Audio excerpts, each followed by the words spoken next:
Natalo nga po mga idol ang Minnesota Timberwolves sa kanilang Game 1 laban sa Denver Nuggets kaya baon sila ngayon sa 0-1 sa kanilang serie, which is hindi magandang sinyalis. Pero sa kabila niya nakangiti pa rin si Anthony Edwards pagkatapos matalo.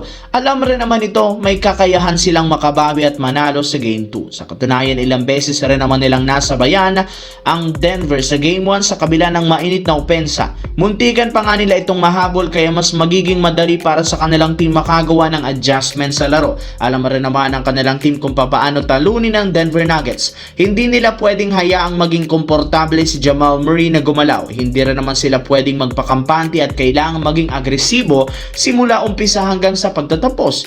Ang naging pagkakamali lamang nila ay masyado nga silang nawala sa focus simula nang maaga silang lumamang sa Game 1. Kaya hindi na nga ito dapat pang maulit sa kanilang susunod na game, which is gaganapin muli sa Denver Nuggets. Sa kabilang banda, dito naman, kahit man hindi nag-take over si LeBron James sa panalo ng Los Angeles Lakers sa Game 1, sa hindi nito pagtatara ng malaking puntos, kita rin naman na kontrolado nito ang buong game gamit ang kanyang playmaking at clutch shot. Malinaw na kinakaya pa rin talaga ni LeBron James buhatin at gabayan ng Lakers para manalo bilang first option.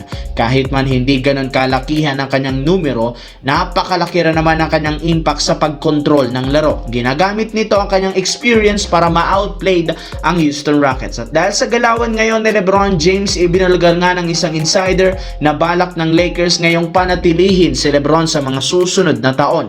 Balak nga nila itong bigyan ng bagong kontrata sa off-season. Wala rin naman silang planong bitawan ito since kailangan pa rin naman nila ang presensyo, talino at basketball IQ ni LeBron James sa prangkisa ng Los Angeles Lakers na magagamit nila para kay Luka Doncic. Sa kabilang banda, masyado nga pong ikinadismaya ng mga fans ng Houston Rockets ang kanilang pagkatalo sa Game 1. Dapat nga daw sila ang unang nakakuha ng panalo. Binigyan lang naman nila ang Lakers ng momentum sa kanilang laro. Kaya kailangan talaga ni Kevin Durant bumalik sa kanilang lineup sa Game 2. Ang problema, hindi pa rin naman nila alam kung makakapaglaro na ito next game since bukod sa sumasakit ang kanyang tuhod, limitado na naman ang kanyang galaw. Pero sa kabila ng hindi magandang kalagayan ni KD, may lumabas pa ring balita na sisikapin nga daw nitong maglaro para sa Game 2. Magkakaroon rin naman ang kanilang team ng 2 araw na bakasyon bago ang kanilang susunod na game.